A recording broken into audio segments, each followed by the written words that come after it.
احنا اتفقنا ان الصمود النفسي ان انا لما اقع اعرف اقوم. فاحنا قلنا اللي هيقومني رقم 1 ان عندي اهداف، عيني على حلمي فهقوم احسن. رقم 2 ان انا اعرف اعمل اعادة تقطير، اعمل ريفريمينج، ان انا اعرف ابقى باصص للحاجة الحلوة ورا الحاجة الوحشة اللي بتحصل. مش احنا كده عندنا، احنا كل الكلام ده كله جاي من ديننا على فكرة، من عند ربنا. مش احنا كده عندنا ايه، جملة مريحة جدا جدا جدا جدا جدا اسمها لعله خير، صح؟ لعله خير.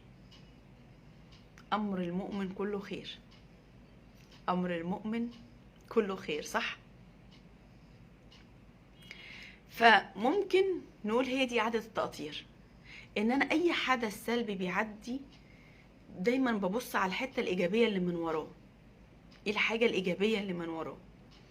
طيب دايما انا بقول ايه، دايما في اي كورس انا بقدمه او في بقول دايما مرن عقلك في الرخاء هيساعدك في الشدة. مرن عقلك في الرخاء هيساعدك في الشدة. يعني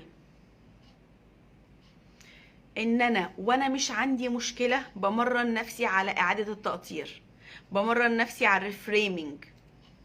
لما بمرن نفسي على الريفريمينج وانا مش في الشدة، عقلي اوتوماتيك بعد شوية بيتعلم، كل شوية بيعمل ريفريمينج لنفسه، فاوتوماتيك وانا في الشدة هيبدأ يطلعني من الحتة الصعبة دي ويوديني ليه، الحتة الايجابية.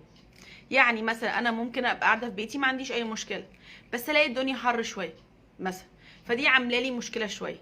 طب ما انا ممكن ابص من وراها، ايه الحاجه الايجابيه اللي ممكن تبقى من وراها الحاجه دي؟ اي حاجه في الدنيا وراها حاجه ايجابيه. احنا دي فرضيه من الفرضيات الاساسيه في البرمجه بنقولها، ان اي حاجه موجوده فمن وراها حاجه ايجابيه. والفرضيات دي ان شاء الله انا هشرحها لكم باذن الله يعني. حلو. فكلمه الريفريمينج، انا بعمل ازاي ريفريمينج؟ انا عارف ان في مشكله، ولكن ببدا اشوف المعنى الايجابي من وراها. يعني انا لما بعمل التمرين ده في الكورس، الناس بتبدا تطلع، يعني في ناس كتير، يعني كل واحد مثلا بتطلع من السنه اللي فاتت في كورونا في فوائد. انا كورونا قد تكون سيئه، ولكن مثلا انا واحده من الناس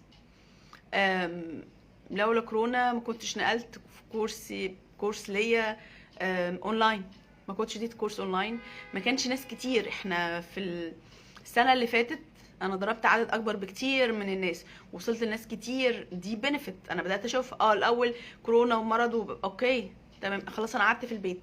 طب ما قعدت في البيت دي حاجه وحشه، وانا يمكن اللي متابعني من زمان عارف ان انا بنزل الكورسات كل يوم كورسات وشغل، فقعدة البيت دي حاجه وحشه. بس بدأنا نبص للحته الايجابيه، ان ادتني فرصه ان انا ابدا اتعلم ازاي اشتغل اونلاين، ادتني فرصه ان انا ابدا اوصل لناس. احنا حضر معانا السنه اللي فاتت ناس من المانيا، السعوديه، عمان، يعني من كذا دوله بره مصر. ناس حضروا معانا من اسوان، من السوهاج، من الاقصر، من اسكندريه. كل الناس دي ما كانش ينفع نوصل، مش كناش هنعرف نوصل لها بالحضور. فبدات ابص على الحاجات الايجابيه. فكل حاجه في الحياه ليها جانب ايجابي، كل حاجه حتى مهما كان سيئه. اقول لكم على حاجه، الموت. الموت اصعب حاجه في الحياه، واصعب ازمه ممكن تعدي على البني ادم. الفقد، مش انا اللي بقول كده، العلماء اللي بيقولوا كده. الفقد، الموت. مش اوقات تلاقي حد ميت له حد لكن كويس، تستغرب هو كويس ليه، صح؟ عارفين اوقات لما بنعمل ريفريمينج للموت، يعني لما حد يتوفى مثلا، يتوفى له والد او اخ، هي صدمه وحاجه متعبه، لكن بيريح قلبك شويه لما تقول الحمد لله ان هو مات توفى، وما تعذبش اكتر من كده. ما تعذبش لو عنده مرض معين. الموت، مش احنا باوقات بنسمع كلمه الموت رحمه، وربنا رحمه. مش بيبقى في ناس تعبانه قوي قوي قوي قوي، بتقعد شهر واتنين وتلاته وتعبانه جدا ومفيش ليها اي علاج ولا حاجه، فاوقات بنقول ان الموت رحمه. ده انا ما بقولش ان ده بيخليني خلاص فريش واضحك، بس ده بيهون عليا شويه لما ادور على الحاجه الايجابيه اللي وراها، ده بيهون عليا. ويمكن انا كان عندي تجربه شخصيه كده. انا كان نفسي اسافر عمره، يعني انا بحلم من سنين ان انا اروح اسافر اعمل عمره.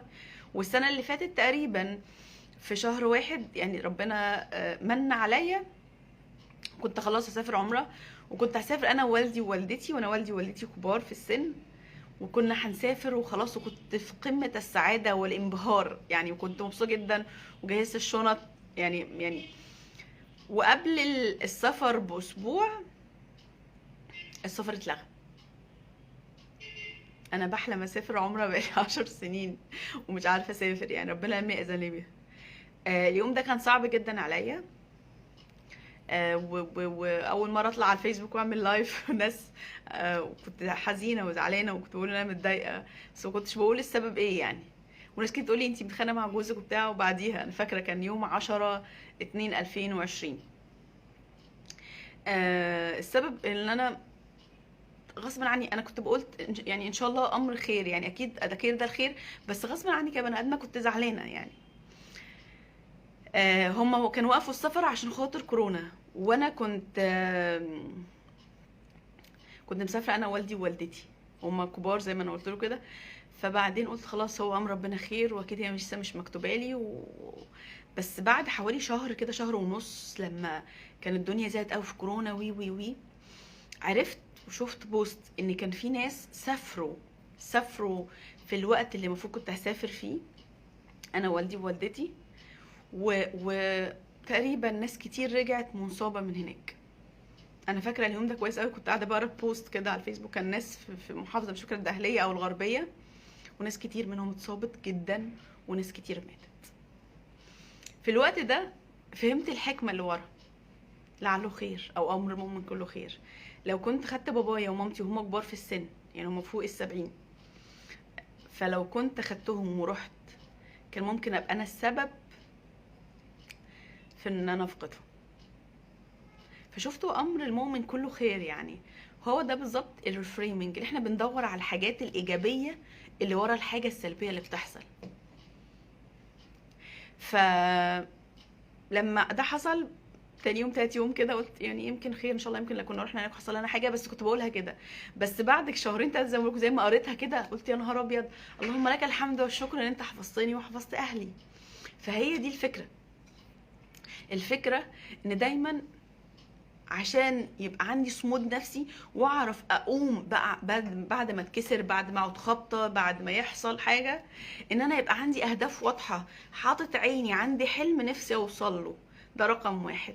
رقم 2 ان انا اعمل حاجه اسمها ريفريمينج، ادور على الحاجه الايجابيه اللي ورا كل حاجه، ادور على المعنى الايجابي، ادور على المعنى الايجابي اللي ورا اي حاجه بتحصل، وخلي دايما حاجه اسمها لعله خير.